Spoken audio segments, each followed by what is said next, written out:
Hey, Pharmacy Podcast Nation, Pharmacy Podcast listeners. So excited that you're here today. Once again, RxFusion.live, where we come live talking about the pharmacy industry and what's happening in pharmacy. I took off last week. I had to go down and see my dad in Sebastian, Florida. I want to give a shout out to Teresa Toll, who is a pharmacy owner down in Sebastian, and she's also on the board of the APHA and really overseeing where pharmacy is going. I have my co-host returning, Mr. Ken Sternfeld. Ken, how have you been?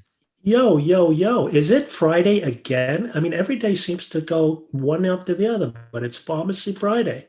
Back at you. Glad to be here. Today is more than Pharmacy Friday. It is Pharmacy Friday the 13th. And we have to challenge the bad goonies out there. They're not going to take advantage of us today. Everything is going to go smoothly in pharmacy life. If you're listening and you're a community pharmacist and you've had it with community pharmacy life, hold on. We have much to talk about today. And if you are out there doing the good work, which most pharmacists are, in fact, doing the good work, unless you're off and you're just watching TV. And if you're listening to this and relaxing, then God bless you. But I have to say, the community pharmacist, Ken, which you remember, the taking it on the chin of just the stress of what you're under. I can only imagine today the stress of a community pharmacist. Share with us a little bit and our listeners about maybe one of your stories about being a community pharmacy, especially on a Oh, crazy Friday. it was a piece of cake. I was living the dream when the supervisors would come in. They go, "How's it going?" I said, "I'm living the dream." Now, what that dream was could have been a Friday the 13th nightmare, with a scream, but you never let them get to you. A community pharmacist or a chain store pharmacist does the best he or she can, and there is no light at the end of the tunnel except the end of your shift because it really is a tough environment. Todd, it's worse now than it's ever been with the flu shots, with the pandemic, with the change of the whole scope of healthcare. My hat's off to the community pharmacists, the essential workers, and the chain store pharmacists. I talk chain store, big box retailer pharmacist off the ledge almost every week. Jay, I talked to someone last night who was really he went home, he thought he was going to get fired. And I told him, just hang in there. Just do the best you can. And that's really what we're all doing right now during the COVID-19 pandemic, the best we can. Absolutely. Absolutely. I want to just welcome everybody that's tuning in. If you're tuning into RxFusion.live, welcome. We're here for you. This program will be it'll be choppy for a while until we get it under our legs. This is only the fourth time that we're doing this. So understand that live internet radio is becoming a big thing. Helium Radio down in Tampa, Florida has been a partner of Ken and I for about, what, 2 years now, Ken? It's actually over 2 years. It was the summer of 2 years ago that you landed me over there. And it was great because you get to talk to people. They download you, they interact with you, they can listen to you live. So I'm excited about what you're doing here, Todd. And, it takes a little time, but we're going to get there. You and I get there all the way. Absolutely. So I want to say hi to Carrie Mastro. She's been a new friend of mine. She's a future pharmacist, so obviously already a hero. And we talked to Carrie yesterday about interesting opportunities for pharmacists, specifically in content development. Carrie, welcome to RX Fusion Live. Thank you so much. Pleasure to be here. And She's also back. She's back. She's back because she was a guest last week. She's back while you were down in Florida. Carrie rocked the house, Todd. Got to get that out to our listeners. She rocked the house. I also want to say hi to Jessica Lewis. Jessica, welcome to RX Fusion.live. Hi, it's great to be here. Thanks for having me. Jessica, you're new to this forum and our team, and we want to learn a little bit about you, and our listeners want to learn about you. So tell us a little bit about yourself. Right, so I'm a P2. It's my second year of pharmacy school at University at Buffalo, which I also went to for undergrad.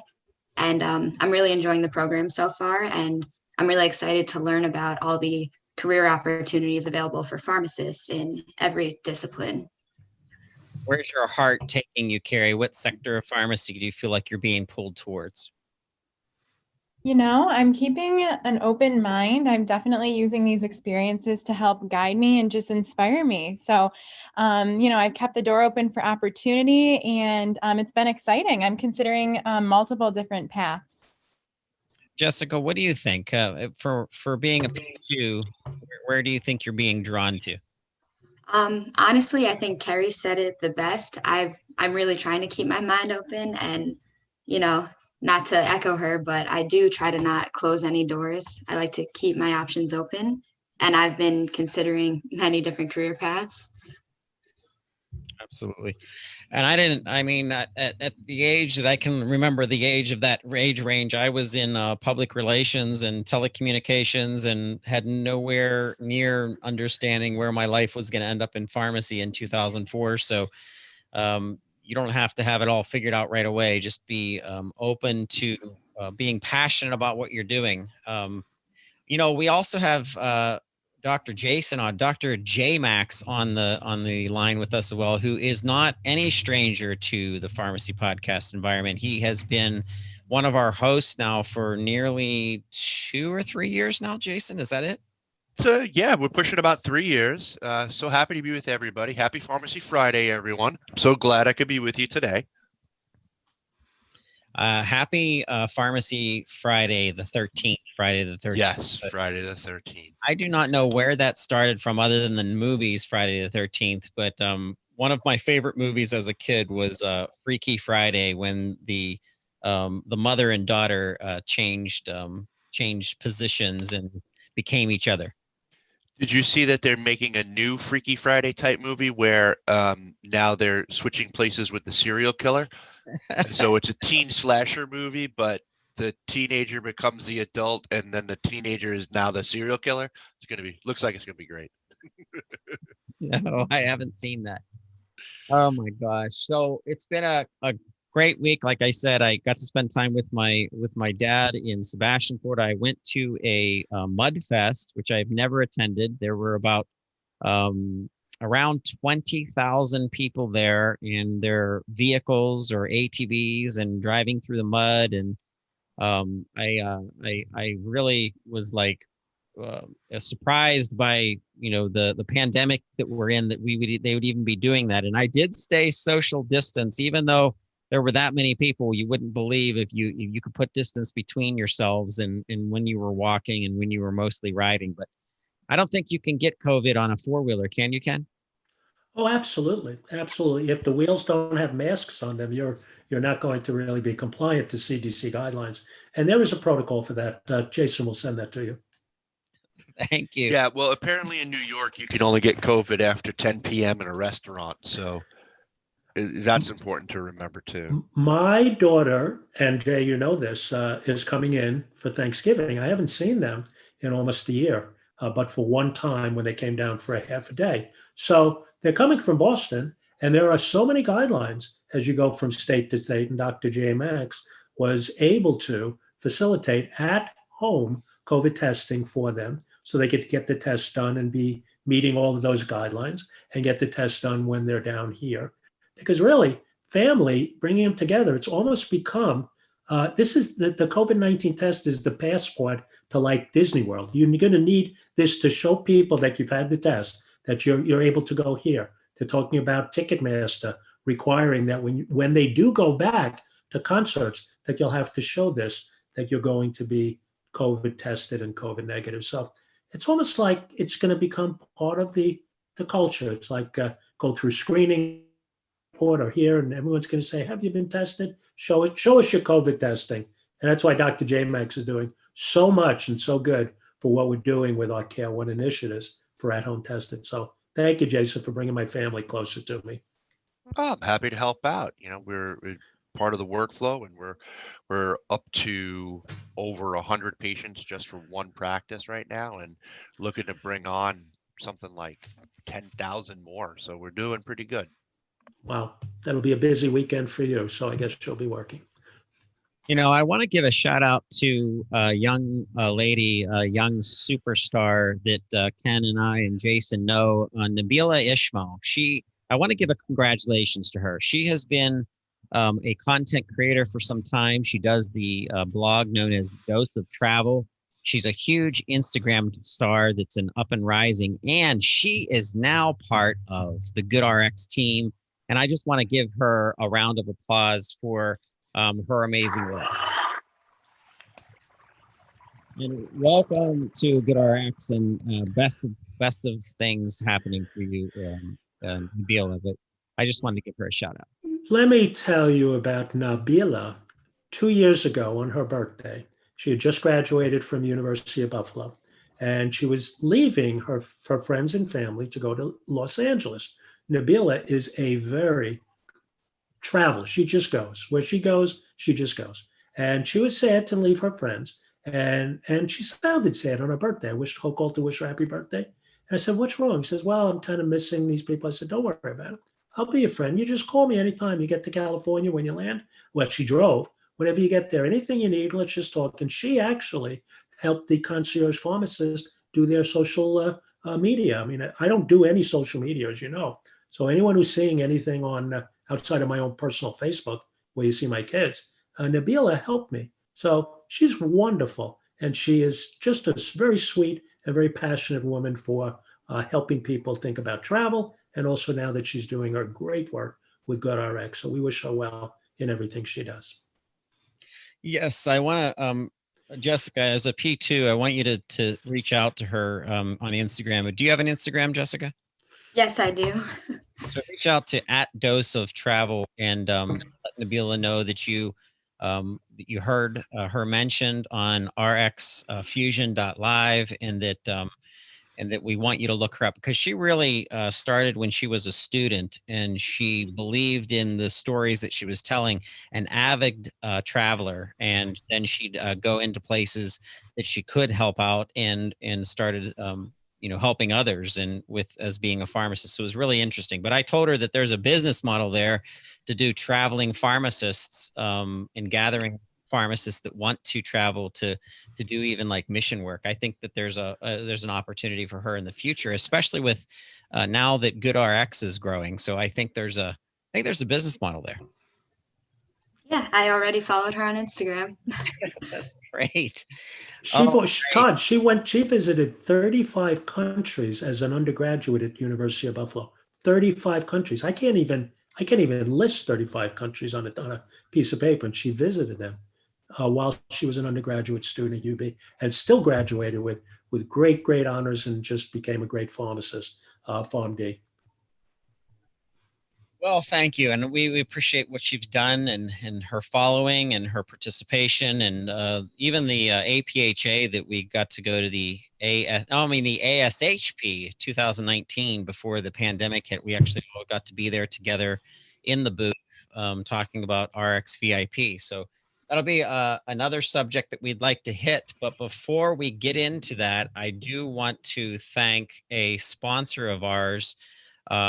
First Financial Bank has been a big sponsor of the Pharmacy Podcast Network, and we're going to hear from them now. Your community pharmacy business is more important than you realize. Your employees rely on you. Your patients and customers rely on you. Your community relies on your pharmacy to provide healthcare services they trust, because your reputation in the community has stood the test of time. In making a decision, it is important to consider not only your business's current needs, but its potential future aspirations. That's especially true as you consider how you plan to invest in your business over the next few years. Before you start shopping around for a financial partner, consider why you need one in the first place. Are you looking for specialized services such as investment help or a small business loan? Do you understand the amount of monthly cash flow you need? Has your pharmacy business even started yet? Choosing a lender who understands the business of pharmacy is crucial to selecting a true partner for your capital and financial needs. Contact First Financial Bank today and discover a totally different kind of bank who's ready to work with you to help your pharmacy thrive. First Financial's lending team is made up of pharmacists, pharmacy owners, and has a combined 75 years of experience in pharmacy. First Financial Bank. We understand the business of pharmacy. Find out more at ffb1.com. All right, we're back. First Financial Bank, big sponsors. Really appreciate you. Larry Alexander and I connected back in my buying group days. He was with McKesson, and I was with several pharmacy management systems, and he's just been a true advocate of community independent pharmacy for years. So I really appreciate the support that they've given us. I'd like to shift gears, Ken, and talk about this week's podcasts and some of the subjects that we've talked about on the network.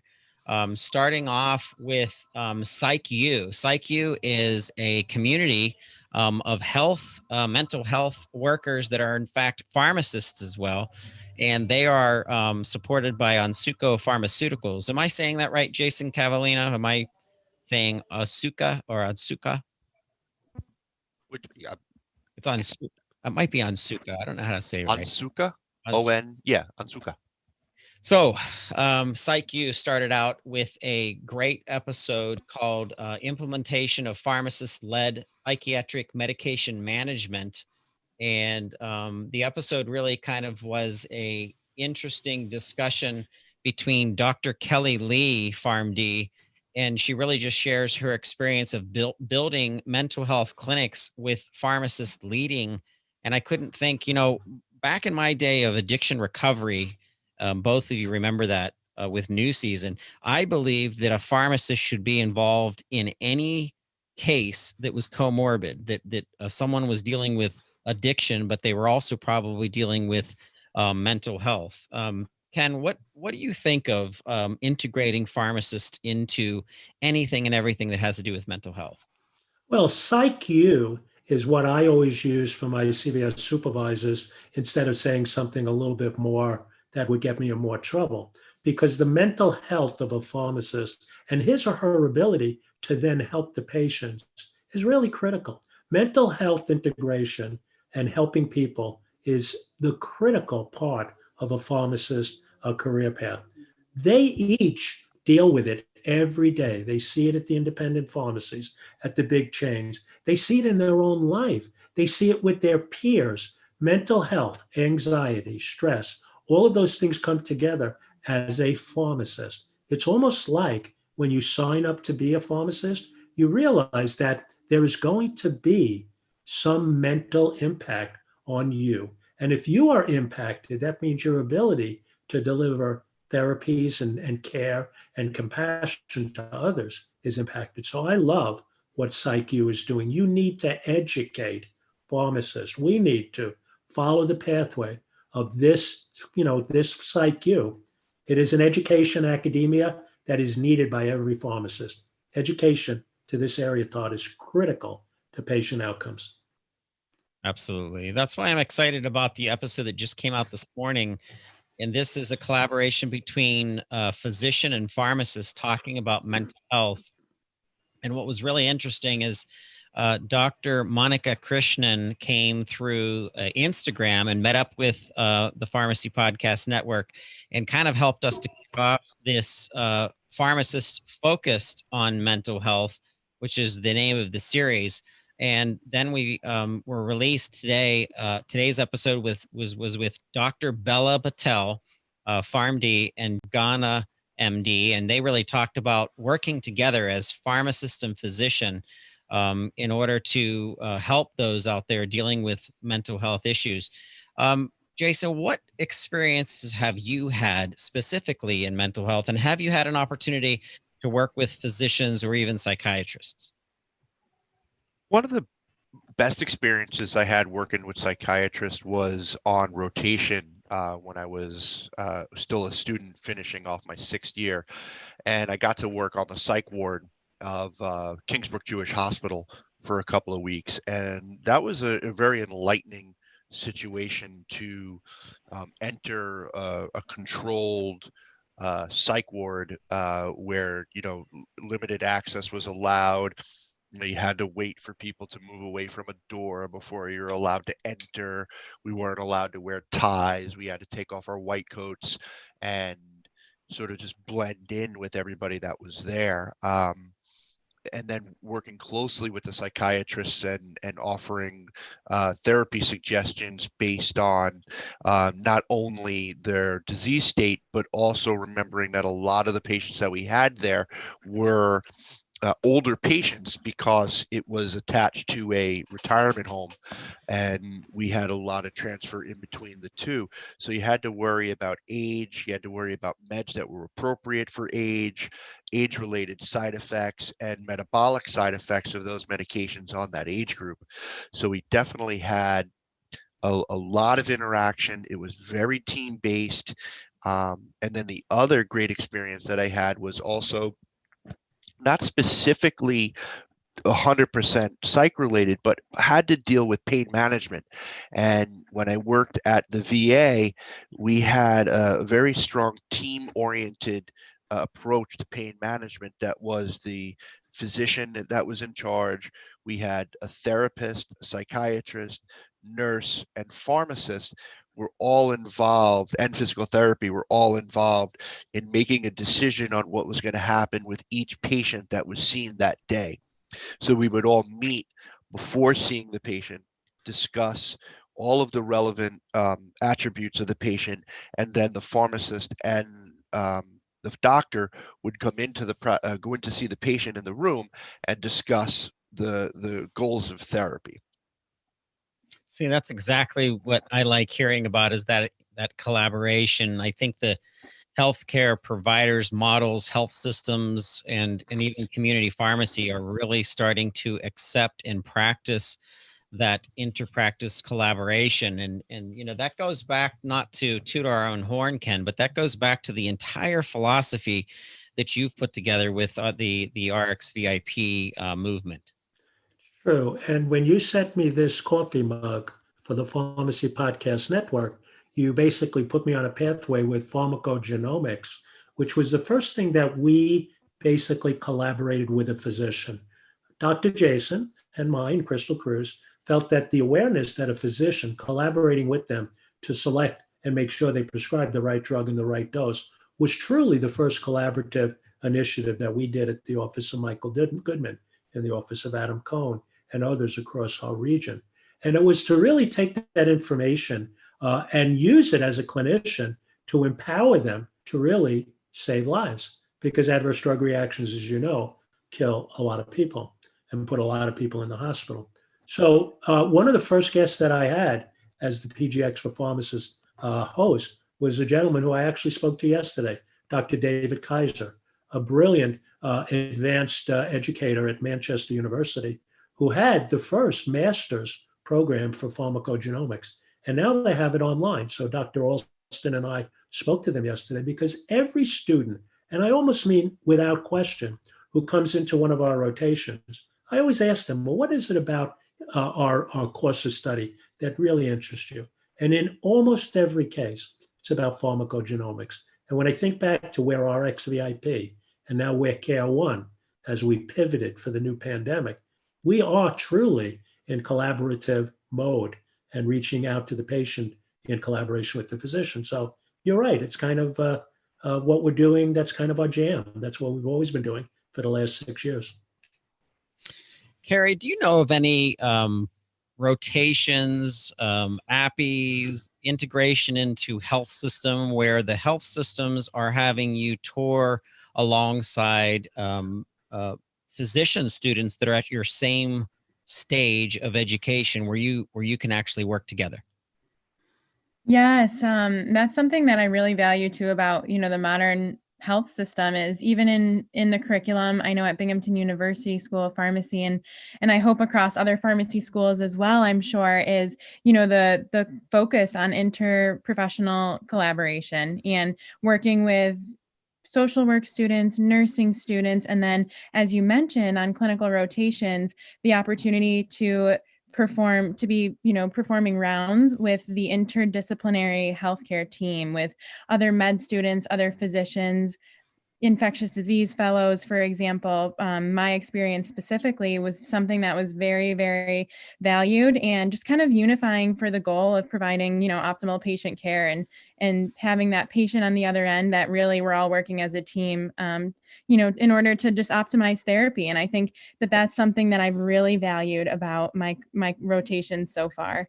And this current rotation is also doing exactly that, but just in such a unique way. And, being able to collaborate on behalf of the physician is something super valuable as well. That's good to hear. I know that, not being a pharmacist and never having that experience, I wonder how much inter-collaboration there is at that student level. But I think that's an important part of setting the bar for the new age of healthcare, where there's always a pharmacist attached to rounds and therapy design and what's happening. Because the execution of 1 to 10, we all know that patient is seeing their pharmacist, 10 times the availability of a primary care or a physician. So I think that with that in mind, starting it right from the educational perspective and how we're teaching future providers is so important. It's kind of setting it right from the beginning. Todd, a number of years ago, Jason and I were having non-alcoholic beverages at a LIPS meeting, the Long Island branch of PISNY, call out for that association of pharmacists in the state of New York, with our friend Howie Jacobson. And two gentlemen came over and they asked who we are. We introduced ourselves, and they were the future dean and assistant dean to what was going to be Stony Brook College of Pharmacy. And this was about 3 years ago. Maybe more, Jason. And it was exciting. They asked we told them what we do, and they were excited because their concept, the basis of their group was that Stony Brook has an amazing medical school. And from the very beginning, from a P2 or P1, from the time you get your white coat, when that occurs, they wanted to collaborate, and we loved it. Sadly, they didn't open their school, and they removed their application, maybe realizing that there were too many graduates already and not enough quality jobs. But we felt that didactic learning of interprofessional engagement, the missing ingredient, Todd, is that when the students who get that knowledge graduate, there's no place for them to go. So we as RxVIP Care 1 have developed the model where when you take that pathway, you have a job. You're guaranteed that. And after that education comes the ability to learn and then earn. And that's really the missing link. That is awesome. Well, another episode that we did this week featured an organization called Dr. First, and Dr. Chris Antipas of Pittsburgh-based Asti Pharmacy was on again. Chris and I and Sean Nairn, who's another pharmacy owner in Carnegie, Pennsylvania, which is very near Pittsburgh. We all got together for a nice dinner last week, and we were talking about kind of business development and strategy to scale community pharmacy. And one of the things that Chris was talking about is how technology is starting to save his operations time, and the technology that Dr. First gives to a physician pharmacist team kind of accentuates what we just got done talking about. And I want to just give a shout out to Heidi Pollock, who's also a pharmacist, and she's their strategic program manager for Dr. First. Dr. First is really a sincere organization. I'm kind of impressed with. Ken, have you ever heard of or worked with anything that Dr. First had put out in your pharmacy years? Actually, no, but I do know of the message and the vision, because technology basically, Todd, makes my hair hurt. When people talk about that, I say that's not my area. However, to advance patient care, you must embrace technology and utilize it to your capabilities. We have embraced DiAssist as a technology to increase workflow, to make it easier for a pharmacist to monitor not only the blood glucose, but the medication titrations tied into one platform. We are going to have DiAssist, Caitlin Grenier, on tomorrow's show. We're doing a show on RxFusion.live. Thanks to you, Todd. Thank you for giving up a Saturday afternoon at 1 o'clock, where we're going to celebrate National Diabetes Day. November is National Diabetes Month.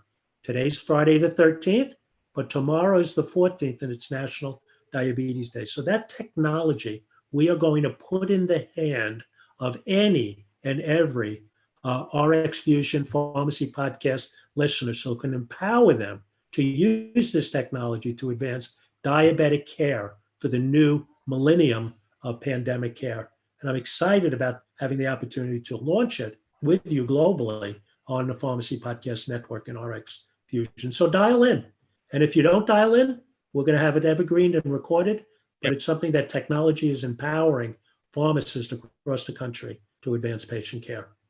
That's awesome. Ken, we have got to get more information about that out because of how important caring for our diabetic patients and how that cascades into possibly other things when it's not under control. So I really appreciate you mentioning that. Well, it's a personal and professional passion for me because diabetes is a horrific disease, and we can make a difference.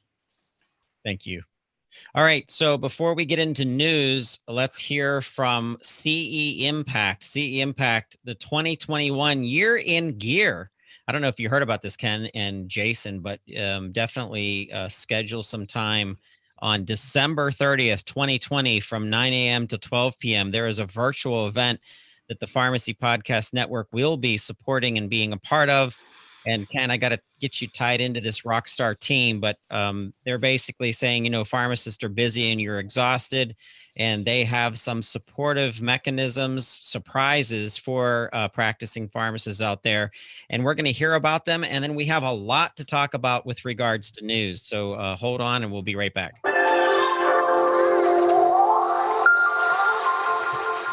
Hey, Pharmacy Podcast Nation, you got to listen in every Tuesday to stay up to date on the most recent medication therapy topics.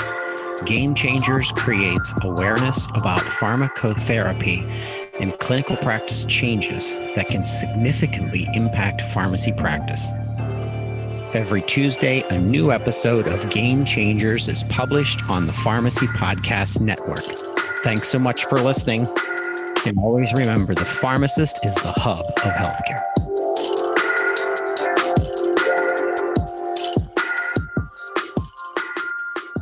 I will never forget, Ken, the first time I heard someone say in my life that means a lot to me, a personal friend and advisor to me in my professional life, the dear one and only Ken Sternfeld said, the pharmacist is the hub of healthcare. First thing I said to myself when I heard that was, oh, he's just saying that because he's a pharmacist. But then after I actually looked at the cascade of dominoes that fall and how lack of therapy and medication non-adherence causes a $300 billion problem, I'm like, you know what? That crazy old Uncle Kenny, he sure knows exactly what he's talking about. So pharmacist, hub of healthcare, that's your quote originally, but I've definitely adopted it. Well, and the next generation are adopting it as well because they are the next generation providers. To get to provider status, we always advocate for it every day, but we're actually doing it. And it is the Jessicas and the Kerrys who have embraced this philosophy of using their clinical, their cognitive, their passion for patients, their passion for the profession. It's what inspires me to make that hub strong and to put more spokes onto it and to put more partnership and relationships to it to give them the opportunity to practice at the height of their profession, at the height of their clinical skills, and to be paid for it and wait until everybody hears, Todd, about what you and I are thinking about for student debt relief for 2021. That's a game changer also. We're going to hold that for another conversation. Very good. So let's shift over into news. So there's a lot of new things that have come out in the news just this week that are touching pharmacy. There's a ton of memes that are out about a drug that has a B word in it and an N in it, and I can't say it. And I am hoping that Ken knows what we're talking about, and Jason knows what we're talking about, and Carrie and Jessica, you're going to have to give your background and your knowledge. But Ken, can you tell us this drug that no one can say that's been all over the news and what the heck that's all about? Well, I'd like to buy a vowel, please, first to do that. And this sounds like Pat Sajak. By the way, a special call out to Alex Trebek and the sad passing of really a legend who has been in our homes for decades. And there are people who learned how to speak, who learned how to they learned how to talk by watching Jeopardy. Jeopardy was in my home when my kids were growing up, and I was trying to prove that I was a smart dad, and they were kicking my butt on many of those Jeopardy questions. But seriously, a call out for Alex Trebek. Back to the drug that you are referring to. I'm not going to attempt to say or spell it, but if it's what I think you're talking about, is from Eli Lilly, and is that the drug you're talking about? Yes. Okay, well, what we're talking about, and before we talk about the drug, let's talk about the concept.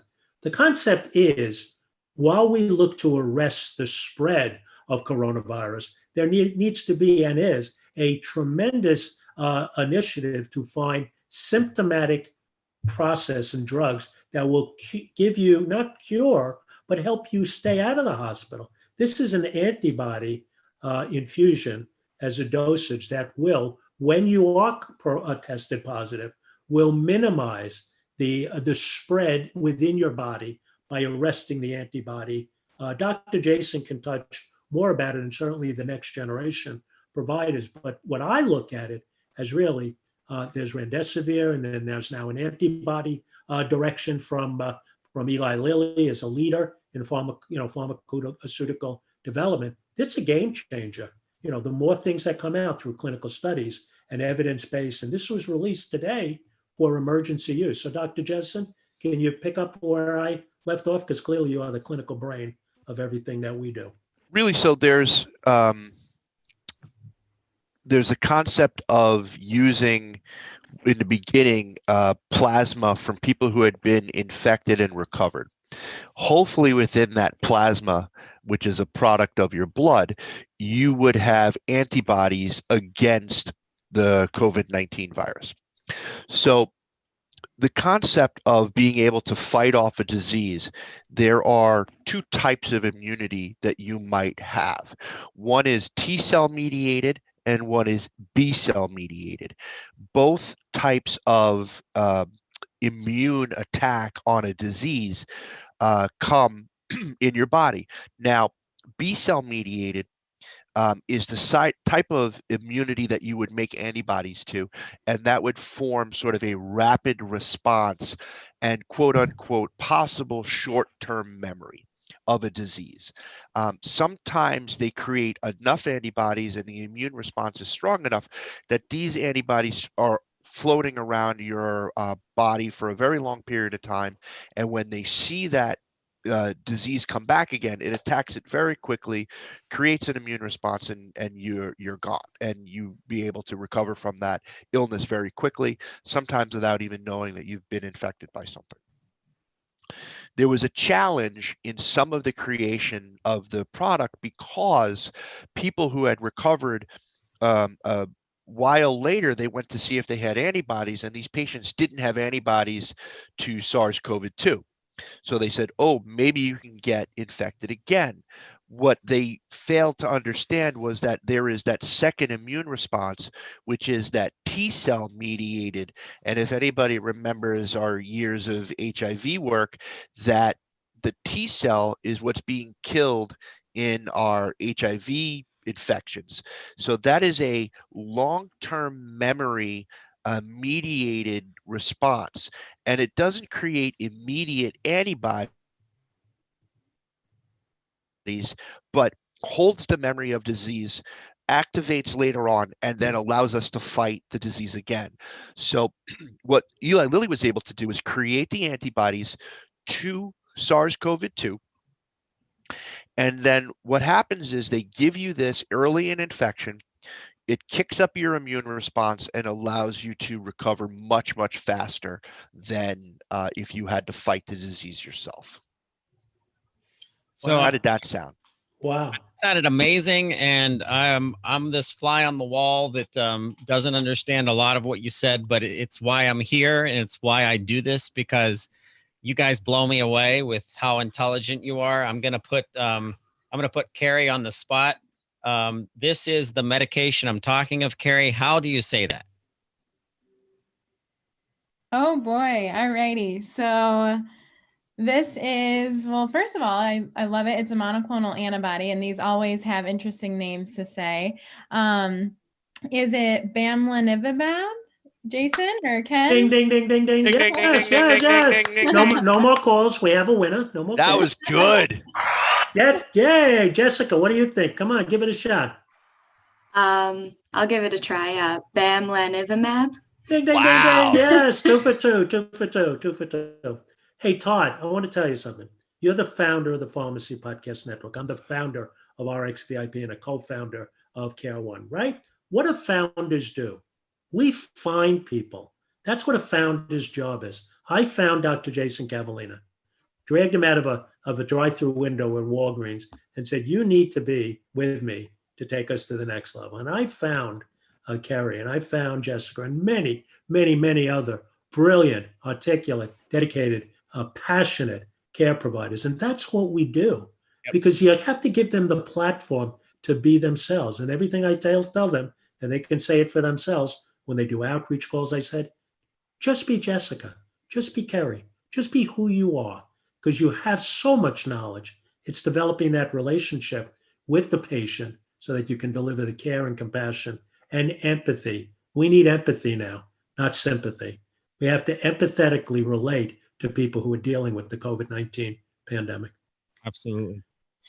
I do want to give a shout out to Lilly. They've been a sponsor of the Pharmacy Podcast Network for about a year and a half now, where they were the very first pharma company that were very, how do you put it, very cautious about podcasting because of the world of pharma manufacturing and the legalities and everything that they do. But they have been an amazing sponsor. They have 6 podcasts out already. They're going to be bringing a 6th or 7th one coming up this fall. And I just got done working with the Virgo Health team on this latest project. So shout out to Lilly for being trendsetters in the podcasting space and in delivering content to our pharmacists, the rock stars that we support. And that's exactly it. Being a founder, Ken, is someone who can support others to together getting to a level that you could never get to by yourself.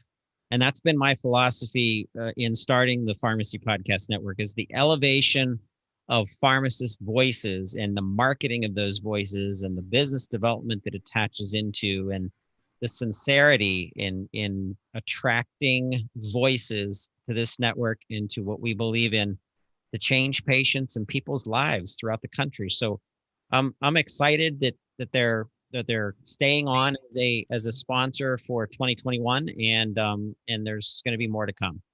Well, Todd, it's always a pleasure and an honor for me to call out for you, because you really are the hub of the profession of pharmacy. You brought the spokes in, you brought the people in. You are agnostic, you are opinionated like we all are, but you offer the platform for all the spokes to come into the hub of your Pharmacy Podcast Nation, which is really the number one fan, you personally, and what you've developed over the last 12 plus years is something that anyone in the pharmacy profession would be proud and see the value measurable by being part of your community and your vision. So, I always, joke about our relationship, but it's really something that is at the very core of what it is to be a pharmacist. And you not being a pharmacist makes it even more powerful with all the things that you've accomplished. So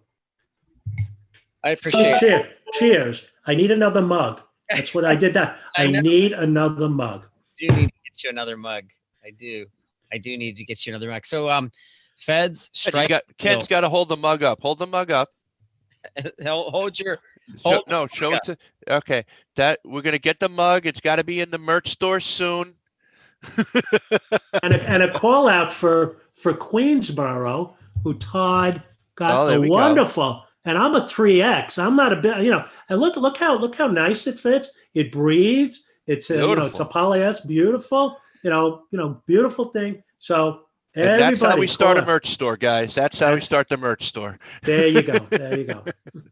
Absolutely. Did you see this story, Jason? The Feds strike a deal to make COVID-19 vaccine free at major pharmacies. And there's good of this and there's some negative to this, and I want to share this with you and get your opinion. First of all, getting a vaccine out to as many people that are going to need it in the coming months into our new 2021 is absolutely amazing, and I applaud the efforts. And regardless of old presidency, new presidency, it doesn't matter to me.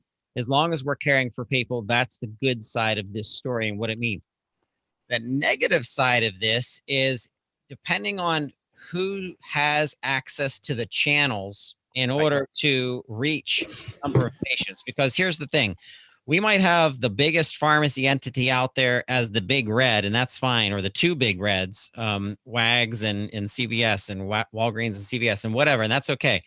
But there are 23,000 independent pharmacies that far outweigh the impact that a CVS or a Costco or a Walmart may have, and that is the distribution of the vaccine. So I'm hoping that the APHA and the NCPA and all of the organizations that are assisting the independent pharmacy owner get a hold of these channels to ensure that this vaccine is offered and through our independent community pharmacies too. Jason, I do want to hear from you on this. So here's my 2 cents in this section, or what grinds my gears section. Okay, so I love it. I want as much pharmacy involvement in this product as possible. And because it makes the distribution of this vaccine that much easier to get out to people.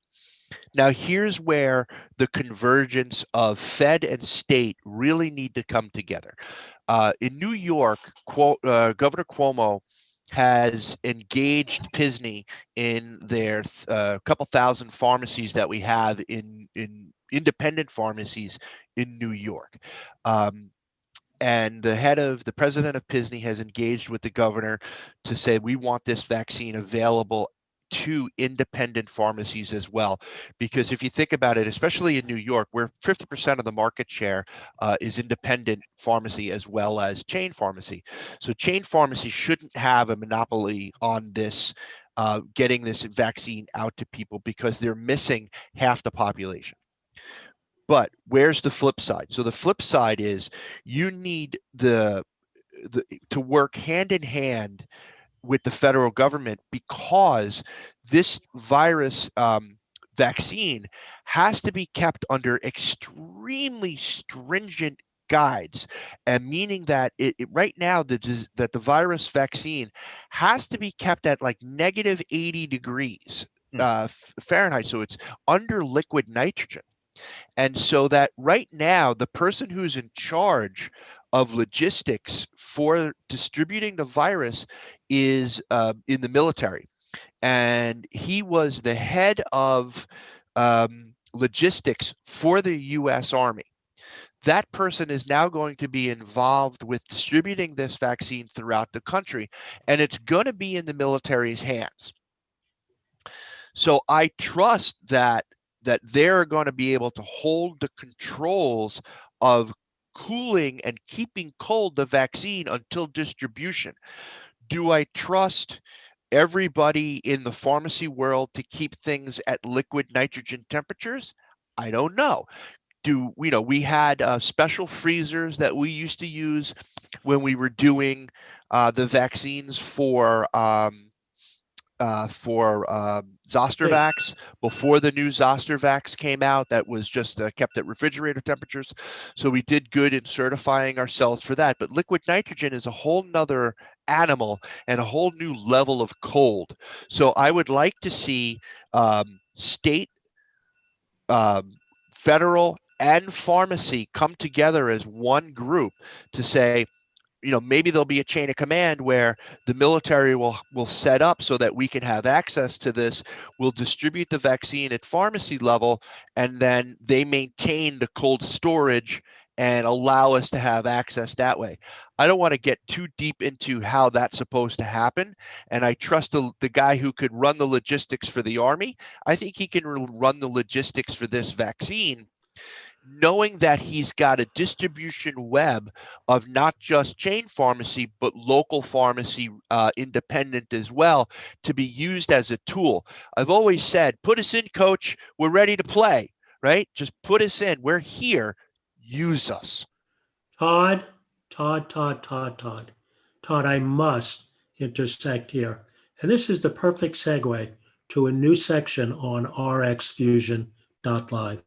It is called Point Counterpoint. And for all of you old enough to remember Saturday Night Live with Dan Aykroyd and Jane Curtin. Don't call me Jane. I must start with this.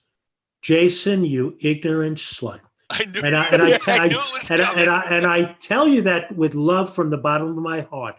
But please understand, everything that you've mentioned is out of our control and cannot possibly affect the life of a pharmacist today, as opposed to my philosophy and vision of the fact that even if you look at COVID-19 testing, that on March 17th, I believe, or 19th, that they allowed pharmacists to do COVID testing. It still hasn't been done. It's a cluster, you know what.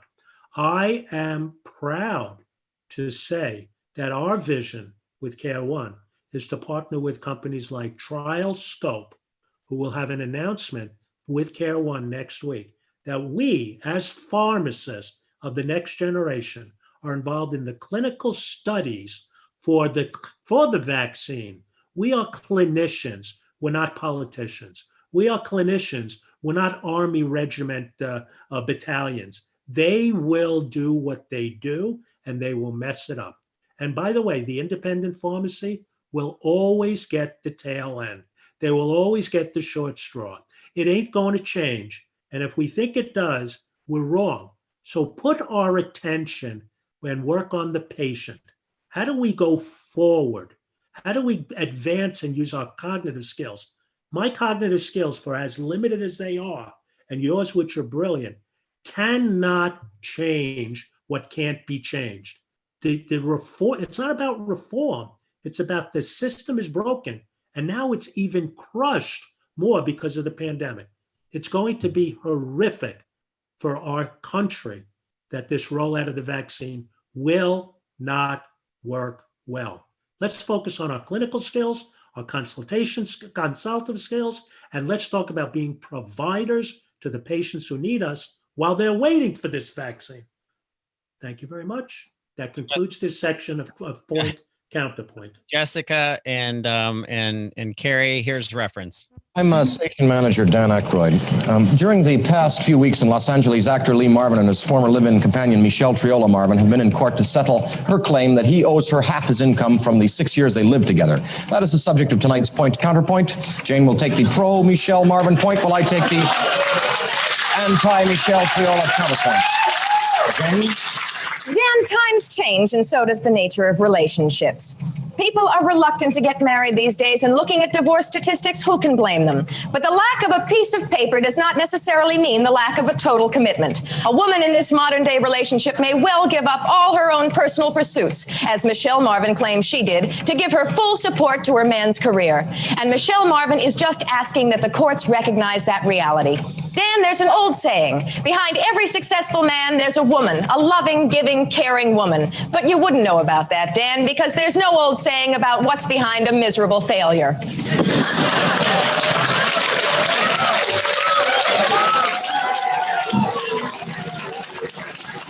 Jane, you ignorant slut. Thank you.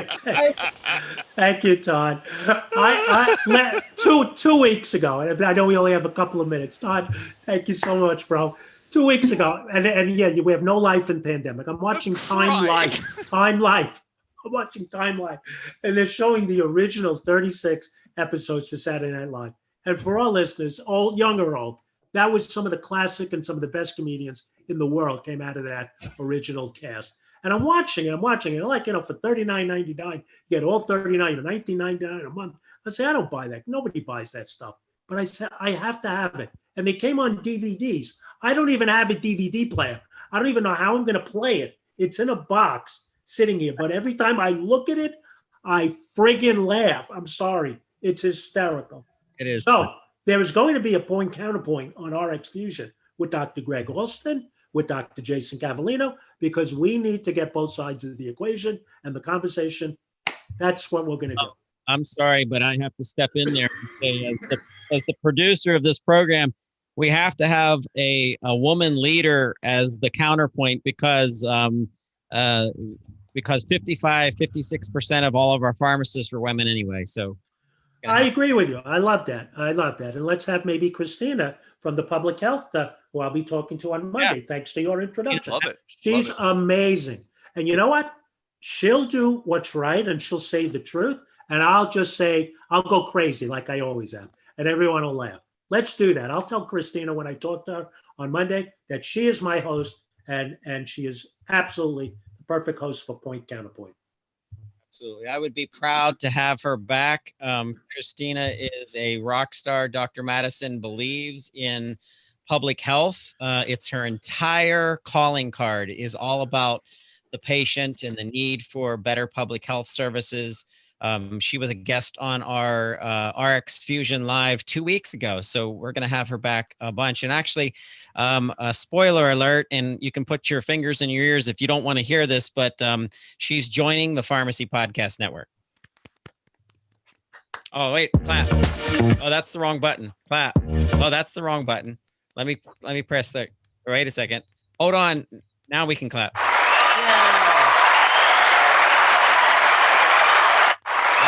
How do you like that? I would hope that in a small, teeny, tiny way, that the conversation I had with her on your show showed and convinced her that this was the right move for her professionally and personally. Just like the small conversation I had with Madeline Aquilina years and years ago, which convinced her to go down a podcasting pathway and put her on the front cover of Pharmacy Times. God bless. Yes, we're so proud of her, and we're proud of pharmacists, and that's what we're here to do. If you're listening to the show, RxFusion.live, understand that if you are a pharmacist, this is your platform and your show to rise up. And if you have a blog, if you have a video, if you have a podcast, if you have any kind of content that we can effervesce, if we can push out, if we can put eyes over and ears through it, please reach out to us because we would be glad to do that. I must say before we leave, we only have a minute or so. I'm old, but the two women on this call are young, something old and something new. These are the next generation. These are our peeps. These are the people who are going to take our profession. Kerry, Jessica, I can go through a list of names, and they're women, but they're men too. We are fortunate that we're bringing in, through Greg and the Academy, the greatest, most articulate, bright future health care providers. And I am going to get up every day of my life to make sure that their career path is lined with gold, because they are golden. Hey, it's been a great show. I want to thank our guests, Jessica and Carrie, for being part of this and putting up with our shenanigans. But thank you so much. Thank you. Thank you for having us. Yeah, it was a lot of fun. I love the SNL shout out. Thank you. And this is the Pharmacy Friday song, the official Pharmacy Friday song. We thank you so much for listening in to the RX Fusion Live. What would we do without pharmacists working hard and saving lives? Checking the meds, immunize, it's not that hard to realize. We owe a big thanks to our pharmacist friends. Antihistamines make you sleepy. Methamphetamine make you hyper. Benzodiazepines relax you. It's all on Pharmacy Friday. It's all on Pharmacy Friday.